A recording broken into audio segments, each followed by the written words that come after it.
This is Andy Gutierrez from StarWars.com, and you are listening to Coffee with Kenobi with Dan Z. This is the podcast you're looking for.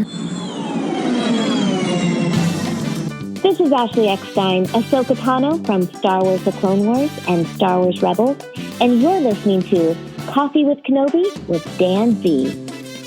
Hello, my friends, and welcome to Coffee with Kenobi show number 367. This is your spoiler-free place for Star Wars discussion, analysis, and rhetoric. I'm your host, Dan Z, drinking One Nation coffee out of my Celebration Chicago Boba's Beans coffee mug. I thought that would be particularly appropriate because today we have Clayton Sandell and Drew Taylor on to discuss the Season 2 premiere of The Mandalorian. This episode is titled The Marshal. It is a fantastic episode, so let's get right to it. Pull up a chair, grab your favorite coffee mug, and let's have some coffee with Kenobi.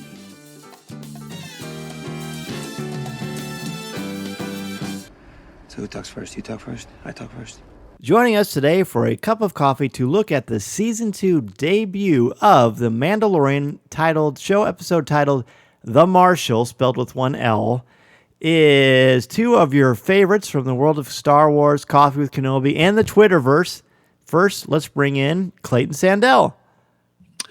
Gentlemen, how are you? I'm in the presence of two distinguished authors here, and I'm feeling a little inadequate here. And I must admit, I'm drinking iced tea and not coffee. I feel, in full disclosure, I should let you know that. Your candor, as always, is appreciated, good sir. It's good to talk with you guys. Yeah, you too. No, I just said I miss you guys. Oh, I know. I agree. We were just talking before the show about how much fun we all had on that covering Star Wars panel at Celebrations. I think this is the first time the three of us have been on a show together like this since that event. But you heard another voice in the background. He is someone who's never in the background, and that's one of the reasons we love him, Mr. Drew Taylor. Hi, how are you guys? I was going to say, Clayton, the closest I've seen to come to running into you is when I ran into George Pinocchio's at Baja Fresh.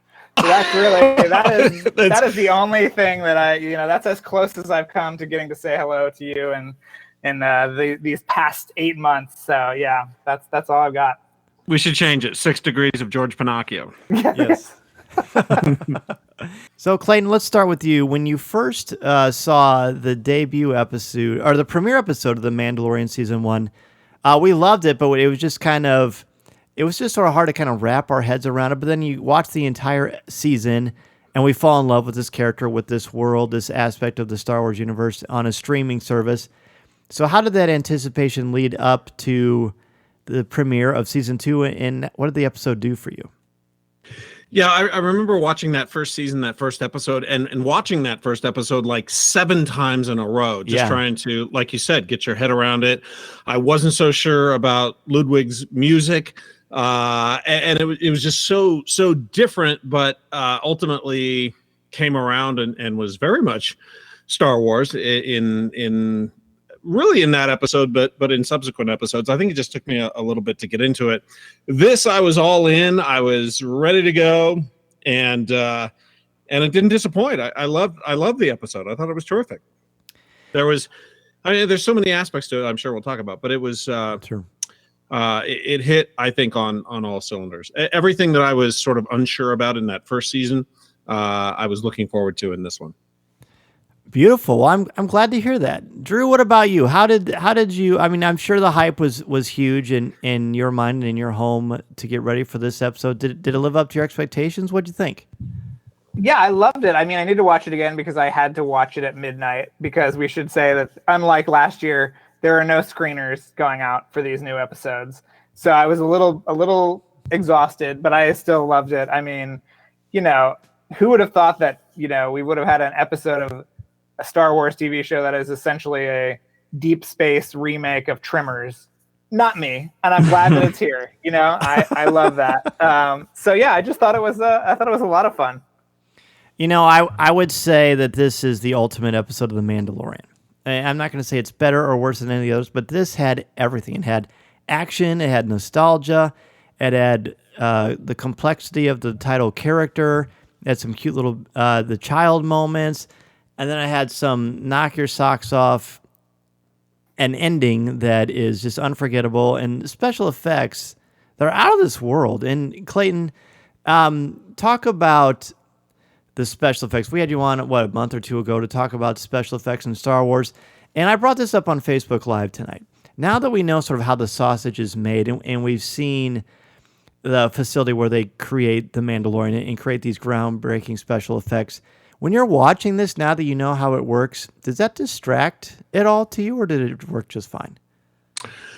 No, I think if anything, it kind of gives you an appreciation for what they are able to pull off. And I'm glad you brought up the visual effects, because I thought this episode really was stupendous in terms of, and it's not just the Krayt Dragon battle, which was obviously the big epic set piece and effects piece, but even well before that, when we're first introduced to the dragon, I thought that sequence where it sort of comes underneath the main street, such as it is in this town, and that I thought it was just a spectacular effect.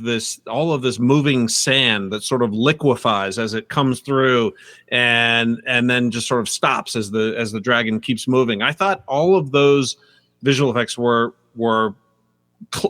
movie quality for sure. I mean, they were right up there. So I thought it was visually just a tremendous effort. Stunning. Do we know if they used the virtual backgrounds any less? Because if so, this is even more of a accomplishment if they really didn't go on location at all and just shot all this in a warehouse in downtown LA, because the vistas and everything are really, it's really stunning, right? They're absolutely stunning. Well, the vistas and the mix of the buildings and all of that. Yeah, no, I thought it was a good mix. Yeah. I did too. I just sort of assume none of it's on location just because of what we've seen. But I don't know. It'd be interesting to find out. But Drew, obviously we're talking about the special effects, but from a place of cinematography, I feel like what this show is doing, whether it's on location or on a set in a warehouse somewhere, it's absolutely stunning that this is something that is not made for the big screen, but it very much is shot that way, isn't it? Well, can we talk about one of my favorite moments in the show? When the aspect ratio changes towards the end? Yeah. Yeah. I mean, that was so cool. And it was such an unexpected little flourish. And I don't think that I think Favreau is a very solid filmmaker. He's obviously an amazing sort of technical craftsman. He doesn't have a lot of style to his filmmaking, but to me, this was an absolutely unbelievable sort of stylistic flourish that was in there that was totally unexpected and so awesome. And I love that moment. It was sharp because it didn't feel, I feel like I said this a lot about Star Wars, especially over the last few months, but it didn't feel like a gimmick. It felt like a legitimate artistic choice that worked and sort of helped to explain the grandiose nature of what was happening. So right. Clayton, let's just talk about the beginning sequence of this episode where we first see the Mandalorian and the child walking down this dark street all the way up to the opening title sequence. Tell me, Clayton, kind of your overall thoughts on that, and give us a letter grade for the episode too. Oh yeah, okay. So I loved there were so many like weird callbacks for me watching this episode. Starting at the very beginning with those red eyes in the dark reminded me of the glowing eyes on Pirates of the Caribbean at Disneyland. It was just like this cool, creepy thing as they were walking down the street. I loved the graffiti on the walls, and I'm sure people have. In fact, I went on Twitter last night to ask if anybody had started to decipher some of that Arabic, and of course people are. You see like what looks to be like, I don't know, snow troopers and droids, and there's kind of a C-3PO looking thing in there, and an R2 kind of unit, which is all sort of fascinating, kind of wondering what's going on there. But we just get a tiny glimpse of that. And then they go in as to these Gamorrean guard fights, which are amazing. And one thing about the start of that scene that I loved is the music. There was this weird Danny Elfman Nightmare Before Christmas kind of vibe to it that I thought worked really well, and was sort of weird and offbeat, but I thought fit the scene terrific. And I love the crowd. I always love these scenes, like the cantina scenes, where you just get this weird mix of all of these different humanoids and aliens all kind of coming together. And there was one in particular that in my head canon is Bulio from The Rise of Skywalker. You know the guy I'm talking about? It's like a second long shot, the guy with the horns who gets beheaded in The Rise of Skywalker. Yes. In my head canon, that's him watching this Gamorrean guard fight, which is a little bit of foreshadowing, because he is watching them go at it with axes. And so in my mind, he's sort of, anyway, getting a glimpse into his future. Dramatic perhaps. irony. I'm just shocked you know a character's name from The Rise of Skywalker. after that movie, I just drug it on over to the recycling bin and it's gone. So I appreciate that you actually know the character's names. Thank you, Wikipedia. Or what do you mean? It's in the Star Wars book, isn't it? Oh yeah, I got it in the Star Wars book. Yeah. Exactly. And then overall, I love the sound design, especially when he gets into this fight with all these baddie henchmen types, and the one in particular where one clocks him in the head, and it just makes this deep bell ringing sound when he gets smacked up the side of the head. So I would say the pre-title sequence and the entire episode for me gets a A to A-. Oh, very good. Drew, what about you? There's a lot of great standout moments in just a very, very short amount of time, but what kind of stands out for you and helps to kind of create this atmosphere of, hey, welcome back. We're in season 2 of The Mandalorian. Here's sort of a greatest hits of The Mandalorian. Let's go. Yeah, I mean, that was a great sort of primer, but I also loved what I like about The Mandalorian is it sort of makes things that aren't cool again. Like all the nods to to episode 1 and the prequels is very cool. If you're, living in a basement somewhere reading the Aftermath novels voraciously, you've got all that stuff going on. Why do you have to talk about me like that? I'm right here. I know. I didn't mean to single you out, but but it kind of has this great it's like this Star Wars bouillabaisse, and it makes all these cool, old lame things cool again. And if you don't have an encyclopedic knowledge or have not co-authored the Star Wars book, I think it's just as enjoyable, probably. And I just love that. I love that it's just this like Star Wars remix album.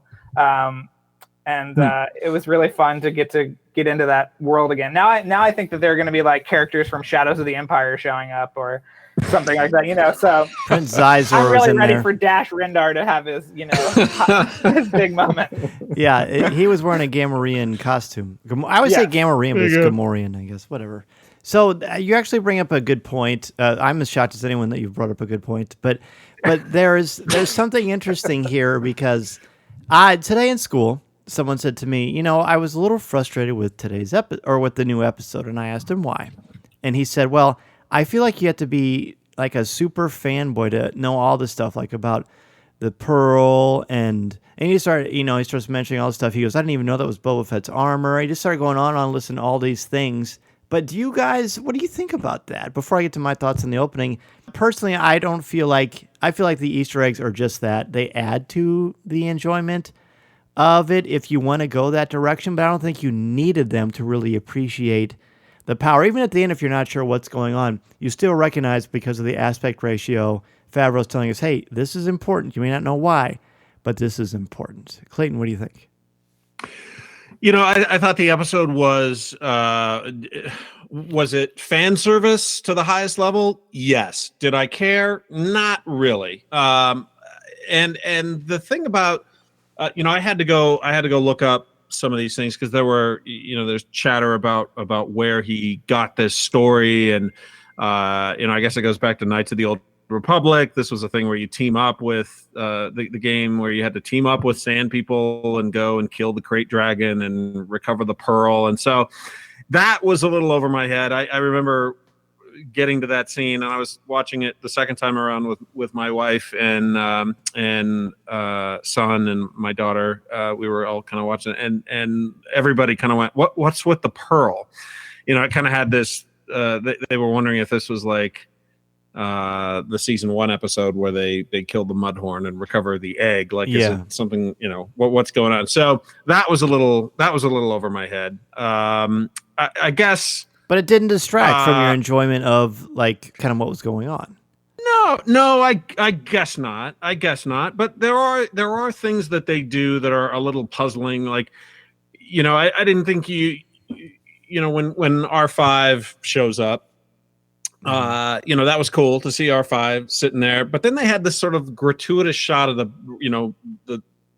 part of his head or top where his motivator exploded, and it's like, okay, we get it. It was R5. I don't think you don't need to drill it home necessarily that it was we get it. It's the same droid. there was like sure. a lot of that sort of stuff. Interesting. See, I feel like typically I think that sort of happened a little bit in The Rise of Skywalker, the show that Drew is in Drew's recycle bin. You may have to check your recycle bin. I'll get it out of the recycling bin right now. Okay. Yeah. Just right click. Okay, good boy. Yeah. But I didn't get that from this, although I can certainly see why that would happen. And I don't know. I just think that's something interesting to explore, because I feel like we're in this weird place where if we don't have callbacks, people get upset. But then if we do, people think something else entirely. But then there's the intelligent people like you, Clayton, who's like, you know what? You can do it, but you don't need to heavy hand it to us. Right? Yeah. I think that's fair. I think that's fair.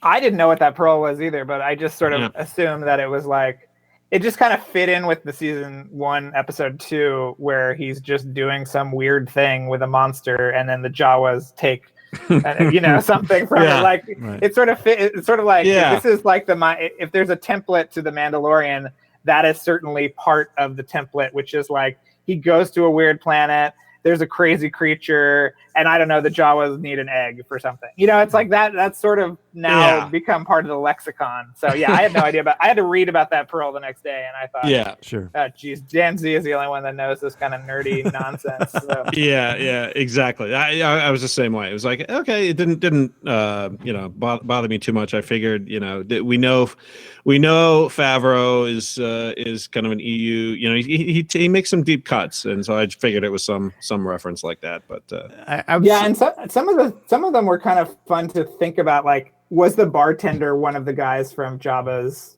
sail barge? Was Timothy Oliphant writing a part of Anakin's pod racer? Like, those were kind of fun now, questions. If that's true, I will be disappointed. Explicit answer. Yeah, I hope that's not that. I had people sending me messages saying, "Hey, that's got to be Anakin's pod racer, right?" But I mean, I don't think so. I mean, why? If that is true, then I would be really put off by that, because that is too on the nose. You know what I mean? I mean, it's very possible there are lots of other pod race engines on Tatooine. It's certainly supposed to be a callback, or to make you think about that is really, really fun. But is that the exact one? I have a hard time kind of buying into that aspect of it. I'm disappointed. You both could have said exactly. I saw that. What did you say? Instead of, we were talking about the pearl and the egg, you should have said exactly, not exactly. It would have been a little more dad joke-ish. Oh, yeah. That's right. Yolk. Anyway. All right. So the great thing about the start of this episode for me is I very much feel like it establishes what we know about. First of all, the whole flashback of season 1 I thought was really well done, really well edited. And then you've got him strolling in. He got these overwhelming odds, so he's completely calm and cool. The child knows to hide inside the pram, and then, the whistling birds call back, and then he does this wonderful sort of Batman thing where he ties up John Leguizamo upside down, very much like in Batman Begins or Spider-Man panel from a Marvel comic.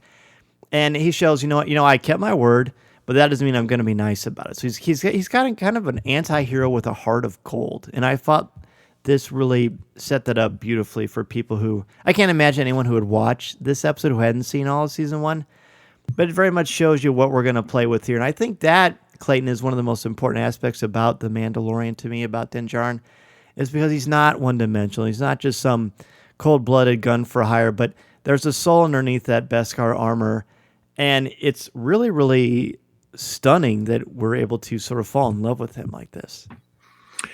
Yeah, and I think you bring up a good point. I think we're starting to see what we, in any good story, we're starting to see how a character changes over time, right? Like we're starting to see with his arrival back on Tatooine, having been saved essentially by IG-11, right?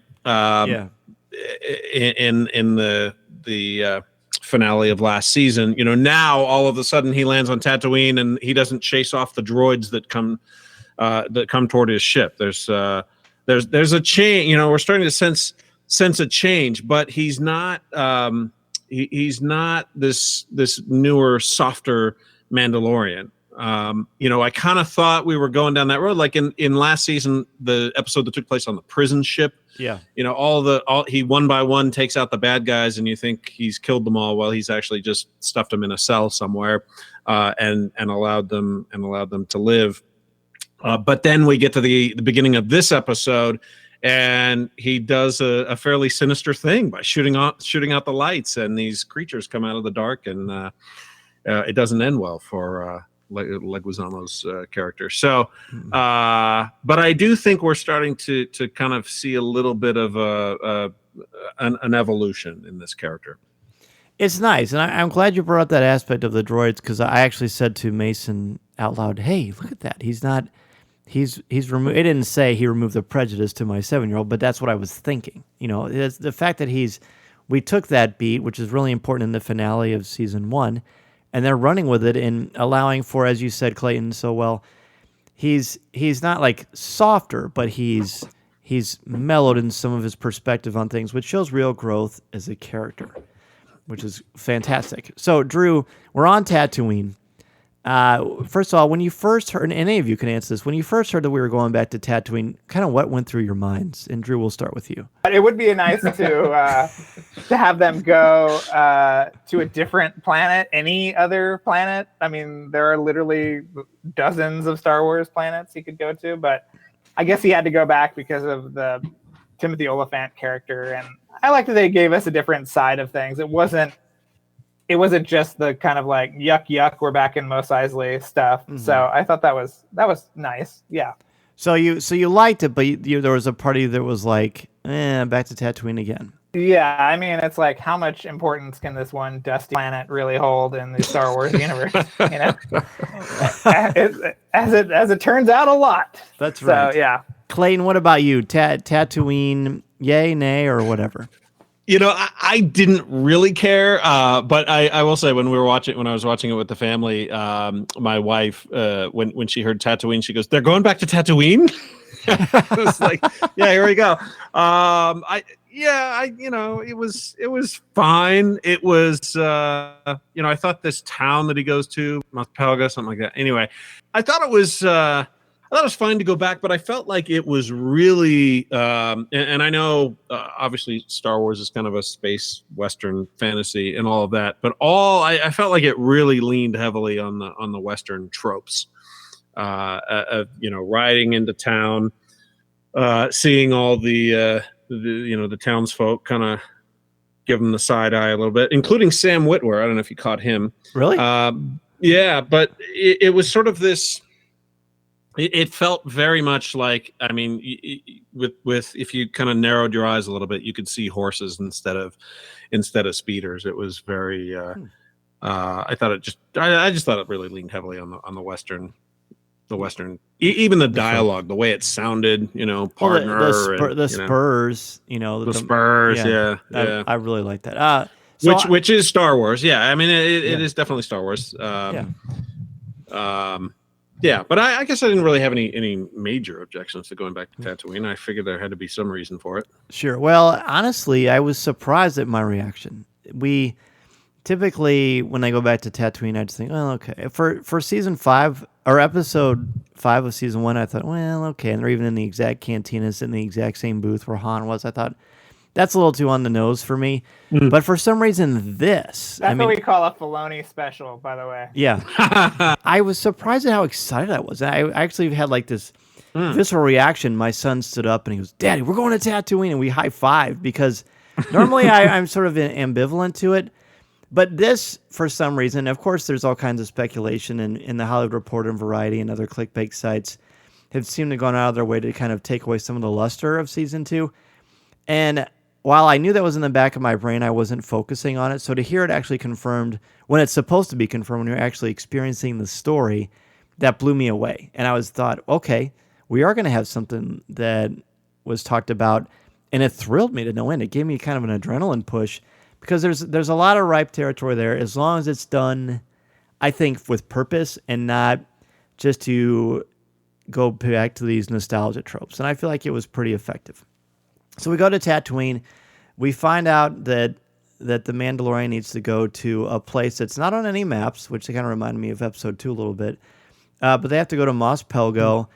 We go there, and then we have this wonderful introduction of a new character, Cobb Vanth. I mean, he was in Scream 2. I think that was his breakout role. That was Scream 2, yeah. Right. Oh, I remember him from Go. Yeah, Go was a big one. More recently, he was in a great show called Justified. And he's in Fargo right now. So he's in 2 huge shows at the same time, which is pretty great. But well, they really played up the Western motif, I think, to perfection here. He was the only character, I will say, that I felt like I was watching acting. I wasn't watching just sort of a performance, but I felt like he was acting. That being said, I thought it was still effective. Clayton, what do you think of this character and the performance? Yeah, well, I loved this. This is one thing I did love this scene when they reveal the Marshal and he walks in, and this is, I think, a testament to, and I hope it's Pedro in the armor this season a lot more than he was last season. I don't know if it was him in this particular sequence, but the body language of this scene and the Mandalorian really stood out to me because the Marshal walks in and you can just tell by, I don't know if it's the stance or the tilt of the head or what, but you know that the Mandalorian knows that this dude is not the real deal. Mm-hmm. And he, by the way, he just sort of stands there at the bar without walking over to the table. And when Vanth takes off his helmet, there's this just great scene as the Mandalorian's like walking towards the table, and just like it just is stopped dead in his tracks because somebody is taking off their helmet in front of him, and that is obviously the final straw here. But I thought that whole reveal and the body language between the two characters was just so well played, and like I said, I really hope it's Pedro in that scene. I did too, because I thought that the tension that they were able to create here right before we hear the rumblings of the crate dragon, I thought was fantastic, and it creates this moment where you're just not sure what's going to happen. It's a showdown you've been wanting for a while. I think once he starts to talk, the way he's carrying himself, that it feels like, at least to me, it felt like Cobb Vanth is not Boba Fett, at least that, as you're watching it for the first time. But then you're looking at the armor and you're like, well, I'm pretty sure that's it. It just looks different, but it's because it's a different, there's a different height. Yeah, and the fit is all wrong. And it's very clear from the fit that this is not the Boba Fett we're used to. This is clearly an imposter. Absolutely. And even his posture, like the way he carries himself. And like, as you said, I hope this is Pedro Pascal as well, because he's able to do so much without being able to make a facial expression, because he's got that helmet on all the time. But the way that he's very much like, take it off. And he's just not going to back up. We know the Mandalorian is not going to give up, because he's like Indiana Jones tenacious. So I thought that was a fantastic sequence to set up. And then they throw in the sprinklings of the child just for a little bit of comedic relief to lighten the tension. And the way that they handle Drew, the way they kind of get out of this and introduce us to the threat of the crate dragon, I thought was an excellent piece of storytelling. Yeah, I mean, the whole thing is so great, too, because, even my wife, who's not the biggest fan, she has yet to co-author a Star Wars book. She knew when he took his helmet off that, this is not like a real Mandalorian, because they won't do that, which was another fun piece of like storytelling, right? Since we've been so indoctrinated in this Mandalorian culture over the past 8 episodes, we know the instant he takes off his helmet that something is wrong with this guy, that he's like a charlatan or whatever. Right. But can we also talk about the fact that Baby Yoda was like totally unnecessary in this episode and could have just been at like, Aunt Jane's house or something the whole time, because Baby Yoda did nothing. He hid in a bucket, which was cute. They show production art at the end of the episode of him interacting with one of those little Tatooine squirrels or whatever they are. Swamp rats. And he literally had no place in that episode. He didn't do anything. He didn't use the Force. He didn't kill a Jawa. He didn't do anything. Yeah, the most interesting thing it seemed to me he was doing was just studying, for example, the Gamorrean Guard fights, and seemed to be studying what the Sand people were doing. But yeah, he really was just kind of cute window dressing. I was kind of relieved by that, though, to be honest, because with all this merchandising onslaught and obviously how he's taken over popular culture, it was nice to see that they're not going to lean too heavily on that button, because it's only effective if it's not overdone. So the fact that he's there, he's still an integral part of the story. But this wasn't his story. This wasn't about him. So I thought it was, would I have liked to see something a little more meaningful besides a couple of cute sequences? Yes. But I think it worked as long as that doesn't become the norm, and I highly doubt that it will. Well, I wonder, did no one get if there's a APB out on this child and this bounty, did nobody pick up that signal in Tatooine, a planet almost exclusively populated by scumbags and kind of underworld characters? Seems a little weird. The Mandalorian is kind of upfront about having this child that everyone in the galaxy is supposedly after, just in a fanny pack on his bike the whole time. It just seems sort of weird that nobody tried to grab him or something. Well, isn't it wonderful though that we are able to use that and kind of evoke the strength of verisimilitude in story, because that's kind of part of his swagger and his appeal, because it's pretty clear to him that he knows better than anybody how much danger they're in, but he still kind of struts and does his thing, and he's able to do it in a style that's so cool, which is why I think the next part that we're going to talk about, we'll go ahead and take a really quick break. We're going to talk about the Mandalorian, how he carries himself with the natives of Tatooine. This is Coffee with Kenobi. This is Vanessa Marshall, and you're listening to Coffee with Kenobi.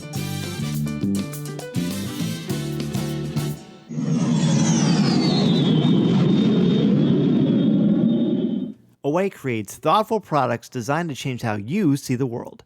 They started with the perfect suitcase, crafted with features that make travel more seamless, and now, when even the familiar looks different, you can count on Away's range of essentials to solve real travel problems whenever you take that next trip. And I, of course, have Away luggage that I take with me everywhere I go, whether it's on an airplane, on a train, when I'm just going up north to Chicago to see my family. It's wonderful because their luggage is so great at organizing. It has a way for you to keep your phone charged. It's very, very durable and just easy to navigate through crazy city streets or what have you.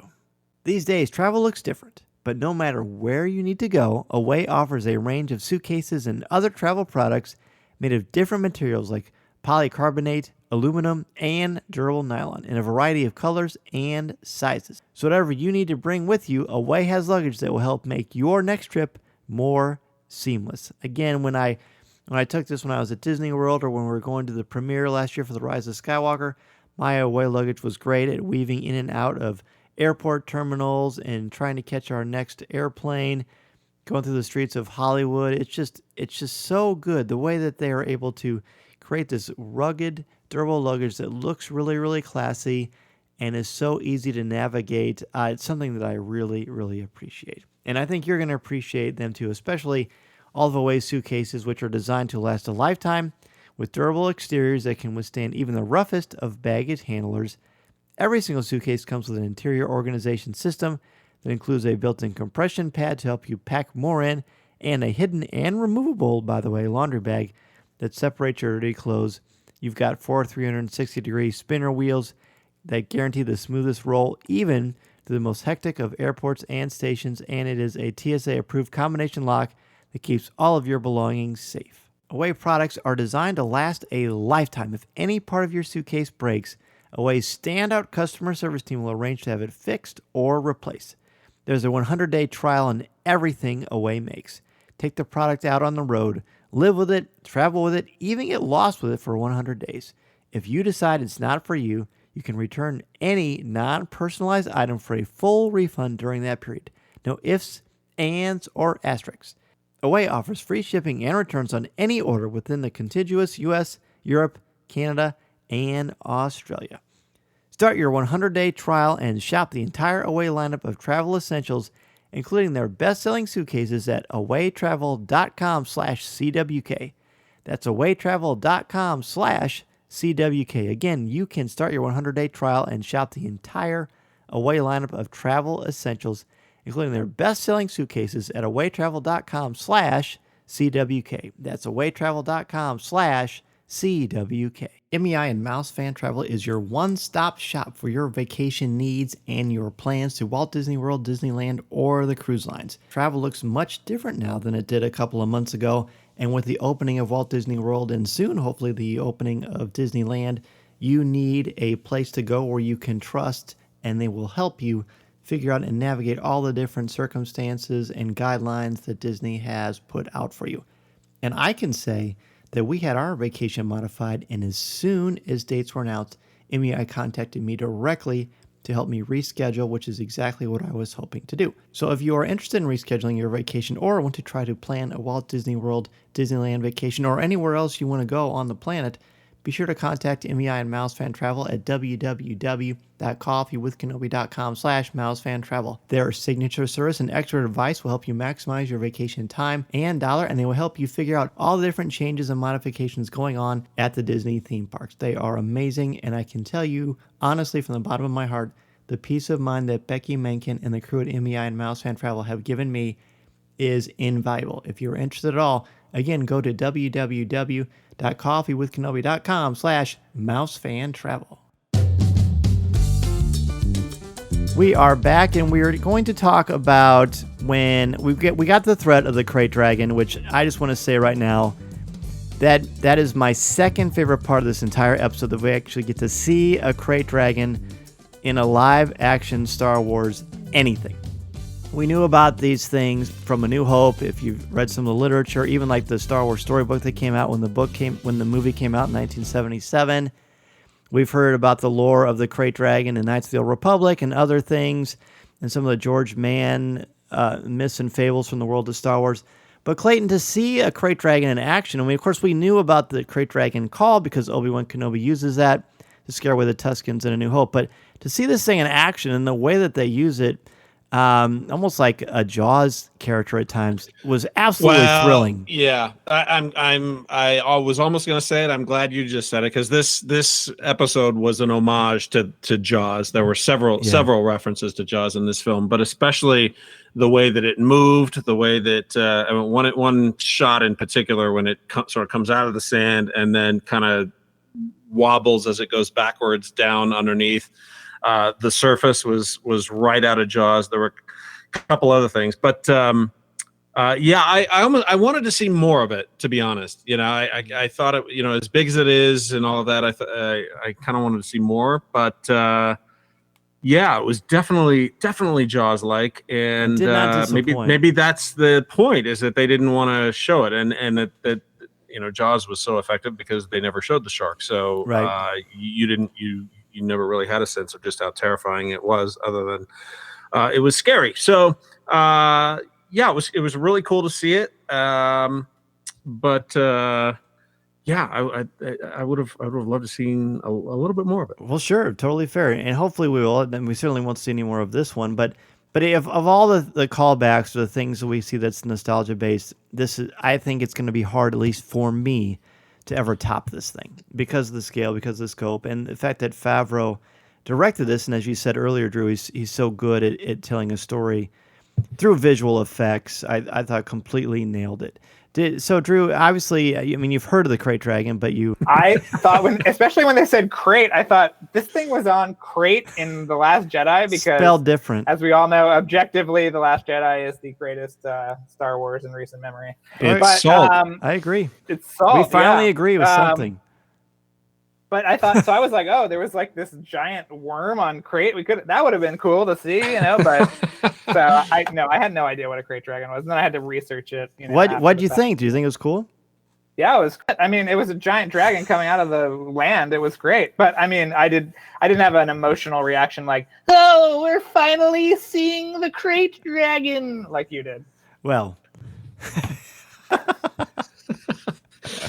wow, it's so cool that I can edit out almost everything Drew says. It's gonna be fun. All right. So then we get to this notion that we've got to defeat this thing. The Mandalorian says, you need to give him this armor.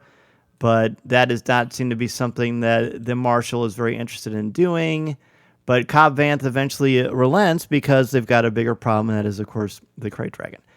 So I think the most important aspect about this to me, and Star Wars does this really, really well. It did that in Season 1. It's done that in a lot of different things. It's very Kurosawa-esque.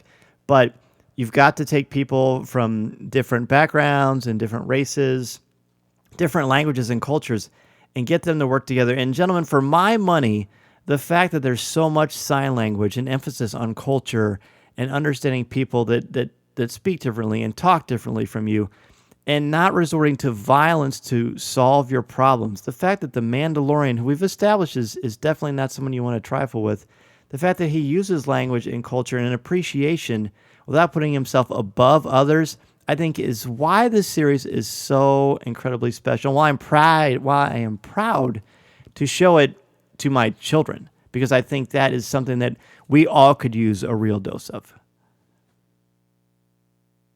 It was also just like that episode in the first season, right? But so much more Bryce Dallas so. Howard episode. So much more so. What?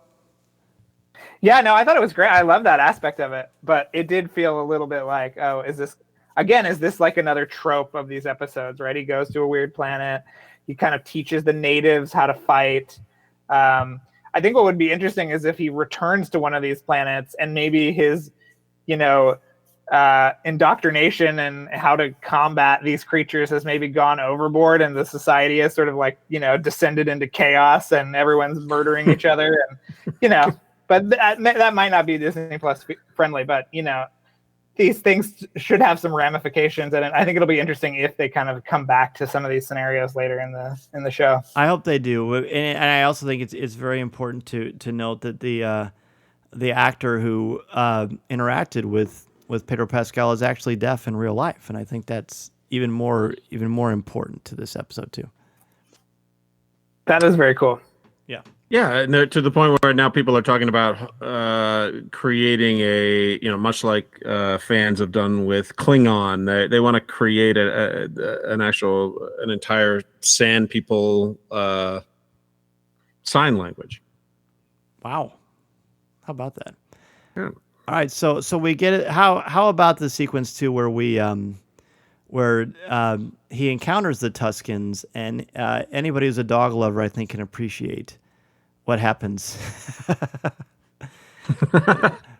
Yeah, there was a I don't know if it was an editing mistake or what, but you see as he approaches this creature, sort of this weird dog-like creature coming, he pulls something from his belt, almost like he's going to give it a treat. Mm-hmm. But we never get the payoff. They either cut it or something. But he appears to be taking some sort of treat to get ready to give this thing, and but you never get to see him toss it. I expect him to, maybe I didn't expect him to make the thing roll over or anything like that. But I did expect him to actually give it to the thing, and I never saw that happen. But that's true.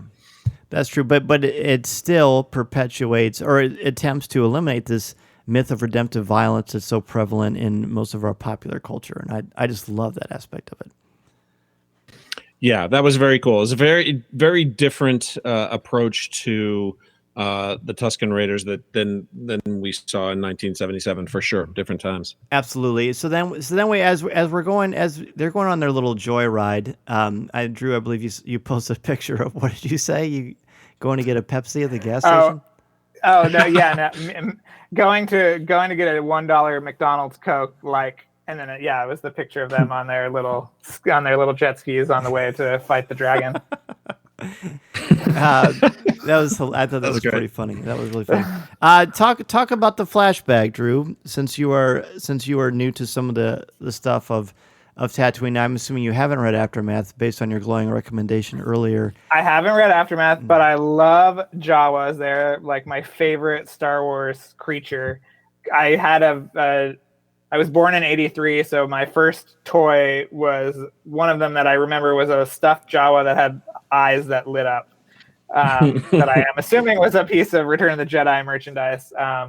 So I love Jawas. I think they're so funny. I loved the second episode of the first season was my favorite from that season because there were so many Jawa hijinks.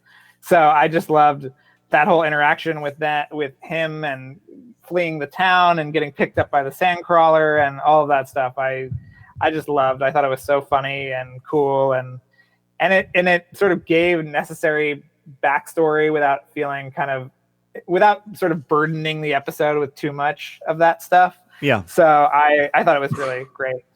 Star Wars has rarely kind of gone to flashbacks. In fact, I remember before we saw The Force Awakens that there was actually some talk that made it onto social media about how the Star Wars doesn't do flashbacks. But we've seen it a couple times. And Clayton, I felt like it was an effective part of storytelling, but it also kind of shows us, because I still kind of feel like, and I think this is intentional, that Cobb Vanth is something of an unreliable narrator. But I mean, how far do you think you can trust him based on what we saw in the flashback? Based on just my, I've not read the books. I didn't know much about this character at all. But apparently, I think you're right. He is a bit of an unreliable narrator. I think there's different versions of the story of how he actually got that armor. And the flashback, it's. I thought it was a little clunky. It does seem out of place. To me, and I don't know if there's a better way to do that or not. But to me, it just sort of brought the episode to a weird pause. And I think the other thing that bothered me was that they're having this conversation, or he's telling this story as they're speeding across the desert, but speaking in regular volume talking voices, like they're sitting in a studio in Manhattan Beach. Like it just didn't ring all that. I can't hear my wife if she's across the apartment. I can't imagine what the sound of those turbines would be. You also can't see explosions in space either. So this is Star Wars, not Star Trek. I thought that whole sequence was a little bit awkward. That's fair. What I like about it is I feel like without that sequence, I don't really necessarily care about Cobb Vanth, because I feel like I needed a little bit more to buy into the fact that he was someone that we should trust. Just wearing someone's armor awkwardly isn't enough of a reason. So the fact that he at least attempts to bring in a little bit about who he is or why we should care about him, tries to open the door to pathos, which I think otherwise you're not going to care when it looks like he might be killed later. So I think that was just an important part of the storytelling aspect. So the other cool thing. Go ahead. No, you first. Well, I was going to say, I assume you were going to get around to it soon, but the other thing that happened at about this point in the episode, which we have been waiting desperately 4 decades to find out, is that the pointy part of a gaffy stick is actually a toothpick for a band. That was hysterical. That was like a fun little random little thing. The only other thing I want to say about Cobb Vanth is that I did read Aftermath, and it's Chuck Wendig wrote them. They're exceptional books, especially the second one is about Han going back to Kashyyyk to help Chewie liberate the Wookiees, and it's all in canon, all part of the story. It's tremendous. I think you would love it, Clayton, honestly. But the way these books work, and I'm sure a lot of people have seen this online, is that in between certain chapters they have little interludes about characters that you don't really know who they are, what the context is, although there is one about Jar Jar that's kind of interesting. But we get to see sort of slowly throughout the 3 books a little bit about Cobb Vanth, how he ends up with the Boba Fett armor, and it's sort of unclear in the novels if it's actually Boba Fett going under an alias or if it is in fact a different character. So I very much like that they portrayed that aspect of it into the introduction of him as well. I like this idea of Boba Fett sort of like pulling small time cons, like, yeah, no, that's not my name anymore. Don't look over here. That's how I'm picturing Boba Fett now in this scenario of this book. One thing I've learned over the past... This is a perfectly legitimate slave one, I swear. You sound like a gangster from The Simpsons. Right. Although I will say over the past few episodes of fine-tuning with Drew Taylor, I've grown to really appreciate your different accents. You're quite good at them, actually. Oh, thank you so much. For sure, honestly. All right, so we get to, I guess the only other main thing to talk about is the ending. I thought it was absolutely spectacular, truly cinematic in scope, in the peril, in the risk, in the way that they get rid of the Krayt Dragon. Speaking of Jaws, Clayton, I thought that was very much in the Jaws playbook. Yeah, very even to the point, even including a Hitchcock zoom in there at one point. Yeah. On Cobb Vanth. But even before that, when they were getting ready to go out, when they were packing up all the explosives, and there's the Tusken Raider drops the canister in the same way that Roy Scheider dropped the oxygen tank when they were on the boat and got yelled at because they were very explosive and dangerous and all of that. So there was a whole line of Jaws references. But yeah, the whole battle sequence was pretty spectacular. Yeah. And Pedro somewhere was talking about how this sequence, when he read the script, was sort of unbelievable. He wasn't sure how they were gonna pull it off, but just, I mean, again, it doesn't. I know that Disney and Lucasfilm are obviously putting a lot of money into these episodes, but I mean, these visual effects were like another level. Another level. I mean, absolutely, big screen worthy visual effects to pull off that entire sequence. Great shots. And it was also fun to sort of see how the different jetpacks work and how although I wouldn't say that the Mandalorian is necessarily experienced, but he's got some sort of training, whereas Cobb Vanth is just sort of a cowboy, literally and figuratively. But it was fun to see the differences in how they sort of portray that, and the fact that they're both trying to do what's best. And we didn't talk about this, but I do love when they're describing the scale and they use like little acorns or something, or coffee beans to show them, and then show the scope and the scale of the Krayt Dragon. But overall, I mean, absolutely spectacular. At the end, I got to say, Drew, I was pretty surprised that he actually did surrender the armor. I mean, I figured that he would, but there was a part of me that thought the Mandalorian is not going to make him do it and say you earned it, but he didn't. Yeah, I thought he was going to do that too, and I also thought that they were going to screw up killing the dragon at the cave, and then the dragon was going to go to the town, and so they'd all have to rush back to the town and try to defend it before it eats everybody in the town. But I thought the battle was great. It was a little familiar, like all those sort of references, but I also liked, I mean, it was still fun, and I liked him coming out of the mouth with that kind of, it almost looked like the kind of 80s, like, when you see electricity in 80s movies where it'd be sort of like hand animated, I love that it kind of had that herky jerky style. It was a lot of fun. Pretty smart stuff. And speaking of him going, if the dragon were to go back to the town, when Cobb Vanth, when he's trying to recruit everyone to work together, there's some great sequences in that. But when he talks about, hey, they're going to come for the school, and he was legitimately concerned, and that's when I thought, all right, even if this guy is a shyster, at least he does legitimately seem to care about these people. So I hope he's a character that we see quite a bit more. To the teacher in your heart. That's very much right. That's very much true. But I hope he's a character we see much more of. So Clayton said about A minus. Drew, I forgot to ask you for a letter grade. What would you give this one? Yeah, I would say A minus. We still have to talk about the very, very ending, because I kind of have some weird issues with that. Of course. Yeah. I for the record too, I would say this is an A plus. I really can't find too many faults of this thing. I thought it was excellent storytelling, wildly entertaining, and something that I've enjoyed watching multiple times with my family. We got a big charge out of it. So yeah, let's go ahead. Clayton, you had alluded to the aspect ratio shift. We certainly talked a lot about Fett throughout this, but Drew, we'll just start with you. Talk about the ending.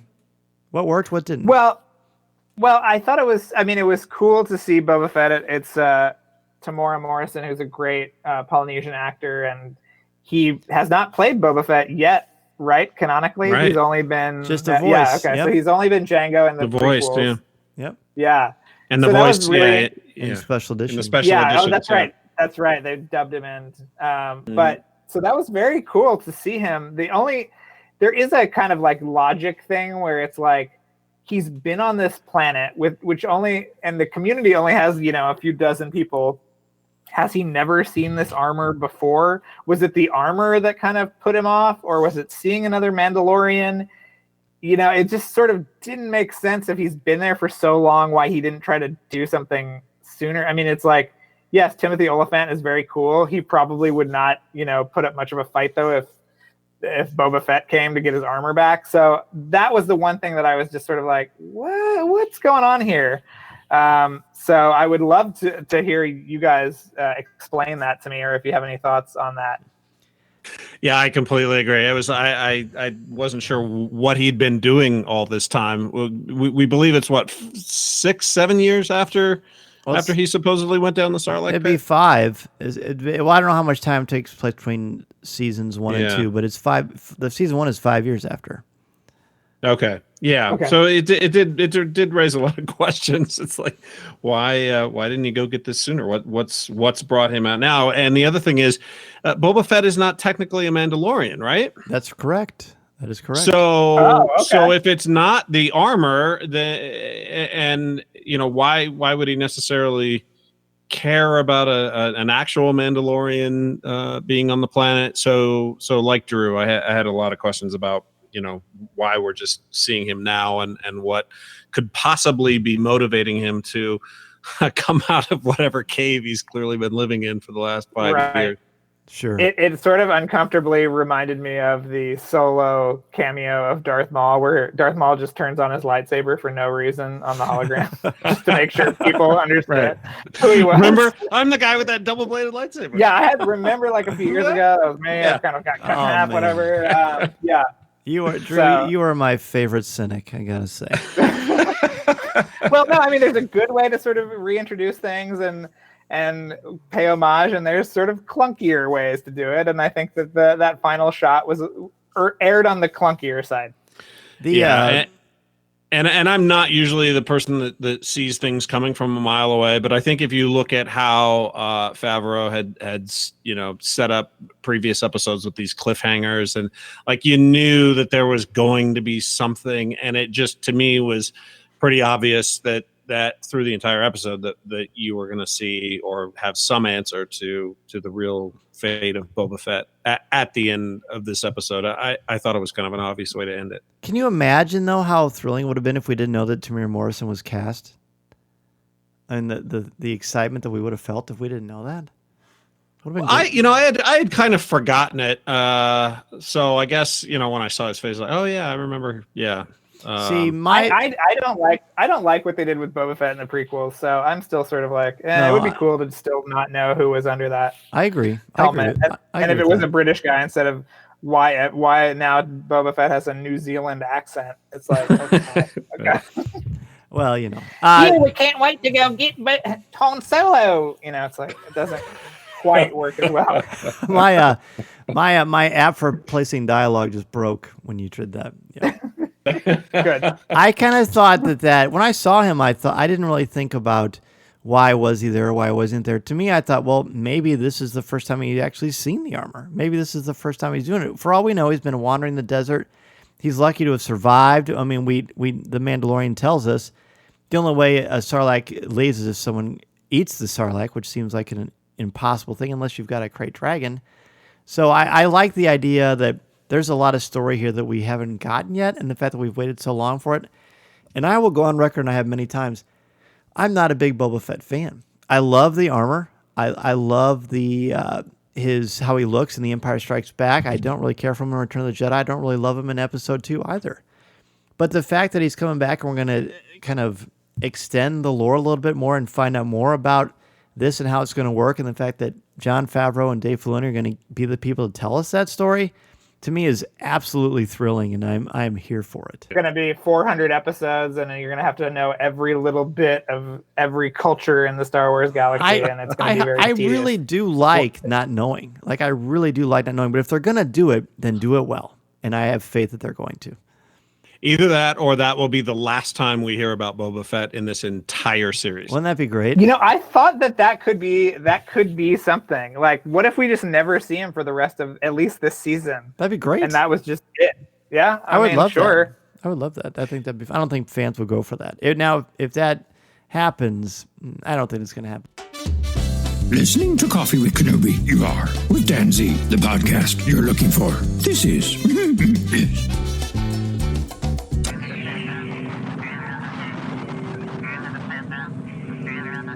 That's going to do it for this week's show. Thank you so much for taking time out of your busy schedule to have a cup of coffee with me and for helping to spread the word about our Star Wars family we've got here at Coffee with Kenobi.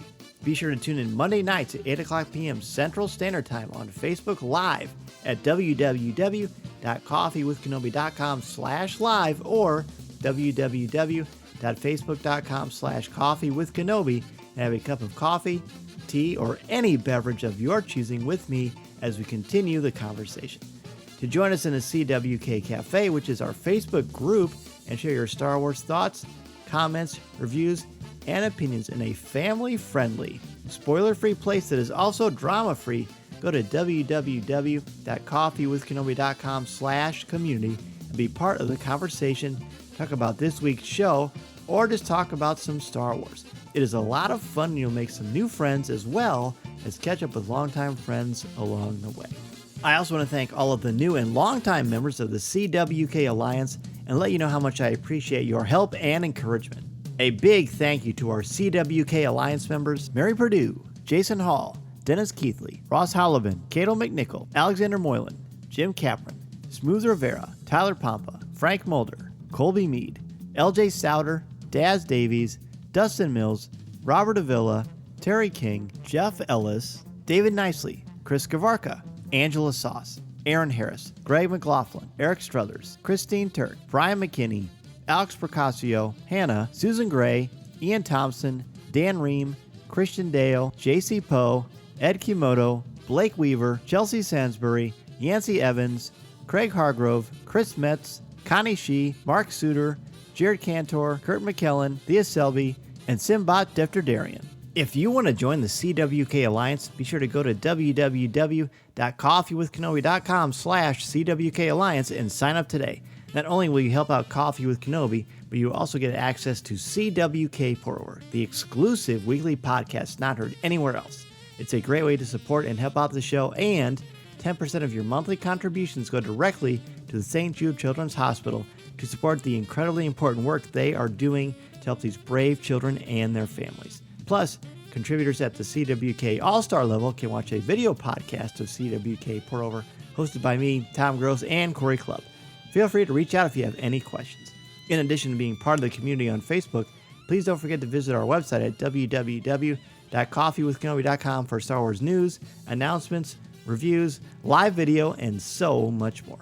If you have a question for me or just want to share your thoughts on the air, please feel free to reach out to me at danz@coffeewithkenobi.com, and I'll share them on the show. You can also connect with me on Twitter at Mr. Zer, MRZEHR.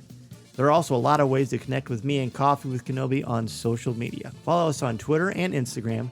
Give us a like on Facebook at facebook.com/coffeewithkenobi, and check us out on Pinterest. You can find me twice a month on the podcast Looking at Lucasfilm, part of the Jim Hill Media Podcast Network, and you can find my writing on CWK's website, as well as StarWars.com, where I'm an official blogger there, as well as on IGN, where I contribute articles on Star Wars, as well as other popular culture topics. And if you're considering starting a podcast or a blog, let me know how I can help you get started and help you make your creative vision a reality.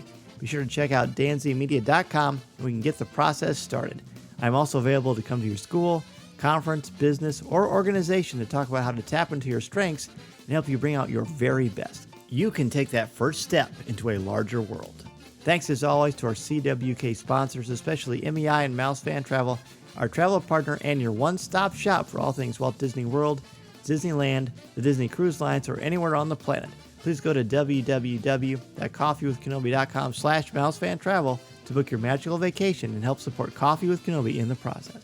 And don't forget to pre-order my brand new book that I wrote alongside Pablo Hidalgo and Cole Horton, The Star Wars Book, published by DK. Be sure to pre-order your copy of the Star Wars book today. I can't wait to share it with each and every one of you. If you like the show, please tweet out that you're listening, share it on Facebook, or invite your friends and family to tune in and share a cup of coffee with us. And if the Force is especially with you, please take a couple of minutes to rate and review the show on iTunes or Google Podcasts. Every review makes a huge difference and helps to spread the word. Go to iTunes and search Coffee with Kenobi and you'll see the show there. My circle of friends has grown so much because of this podcast and each and every one of you, and it means so much to me that we have such a wonderful Star Wars community. Thank you all so much for all you do. Well, let's go ahead and wrap up here. Clayton, give us sort of your final thoughts overall on the episode. I really, I thought it was a great setup. I think it shows that this season probably will have a similar vibe to the first season where the Mandalorian and the child kind of go from place to place, getting involved in these sort of side episode-long plots, while the overall story kind of advances slowly. So to me, it seems like the structure maybe the same, but I'm excited to see where it goes. I really am. Very good. Drew, what about you? Last minute thoughts on this one? Yeah.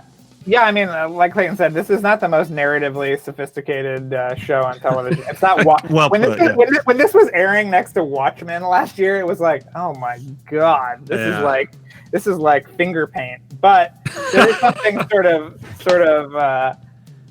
charming and fun about it, and it definitely, I like that it sort of plays into that whole sort of old-timey serial aspect of it. And if he wants to go to some weird planet and fight another beast, that's fine with me. It's sort of easy lifting, and that's okay sometimes. So Star Wars has never been Hamlet. It's certainly not Watchmen, but it's never been like the upper echelon of sophisticated narrative points and buildings roman, but it is entertaining. It is a visual spectacle, and the fact that we've got characters and they're able to tie in nostalgia and take things in new and exciting directions with a spectacular ending and amazing music and beautiful cinematography, to me, made this really, really special and just a whole lot of fun. It's also and honestly, what else are we doing right now? Yeah, honestly, right. Let's have some fun. Exactly. Yeah, exactly. This is escapism at its finest tonight. I absolutely loved it so much. And as I've said before, I was never thrilled about the concept of this series at the beginning until I saw the first episode. Now I'm certainly in for the ride. Gentlemen, it's been a pleasure. Of course, it's always great to hear from both of you. Drew, let everybody know the amazing things that you're up to. Certainly talk about Light the Fuse and all the wonderful stuff you've got going on in your world. Oh, yeah, sure. Yeah, you can listen to Light the Fuse if you love Mission Impossible. We talk to a different person each week. And actually, starting this week, we're talking to Michael Giacchino, who composed the score for Rogue One. Wow. So there's a little Star Wars crossover there. Yeah. And you can find me on Twitter at Drew Tailored, like a tailored shirt. And I thank you so much for having me. And I miss you guys. So it was fun to chat. It was fun to chat. I miss you guys too. Yep. Oh my gosh, this is great. These little reunions on podcasts, I think, are really, really fun for people. Clayton, always fun, of course, to chat with you. Everybody loves following you on Twitter and things like that. But let us know what's going on in your world and where people can find you. I got nothing going on, literally nothing. And they can find me on Twitter at Clayton_Sandell. And as always, I'm trying to be better on Instagram, but it's a slow process. At Clayton Sandell ABC on Instagram. See you there. But you're great on Twitter. Everyone should follow you on Twitter. Twitter's fun. So, yeah. Oh, absolutely. You're both incredibly fun to engage with on Twitter and on the show. Thanks again so much for both of you being on, and thank you, everyone, for listening to and contributing to Coffee with Kenobi each week, whether it's the podcast or on social media with Facebook or Twitter or Instagram, or you subscribe to our YouTube channel, or you are with me every Monday night at 8 o'clock p.m. Central Standard Time. I appreciate so much you incorporating all of us into your Star Wars community. It's so much fun to share this galaxy far, far away with so many intelligent, passionate, positive people. Until next time, everybody, have a great week. This is the podcast you're looking for. This podcast is not endorsed by the Walt Disney Company or Lucasfilm Limited. It is intended for entertainment and informational purposes only. The official Star Wars website can be found at www.starwars.com. Star Wars, all names, sounds, and any other Star Wars related items are registered trademarks and or copyrights of Disney and their respective trademark and copyright holders. All original content of this podcast is the intellectual property of Coffee with Kenobi unless otherwise indicated. This is the podcast you're looking for. There's no one here.